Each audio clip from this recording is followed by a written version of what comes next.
The Billy Goat, the curse of the Bambino, the base god curse. Doc Rivers won't pin the Clippers' issues with any hexes, but you wouldn't have to look very hard to string together a series of unfortunate events.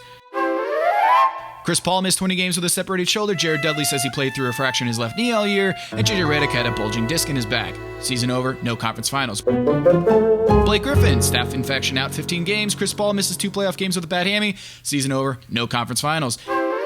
Griffin suffers a left quad injury, then breaks his hand punching a staffer, and then aggravates his quad in the same playoff game that Chris Paul breaks his hand.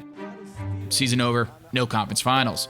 With all this, you might say there is a Clippers curse, but Doc Rivers ain't having that. The president of basketball ops and head coach went to billionaire owner Steve Ballmer, and the team finally beefed up its training and sports science staff this summer because, as Doc says, quote, "We were just behind." The Spurs have hired staffers from all over the globe, and following suit, the Clippers hired British strength guru Mark Simpson as their director of performance.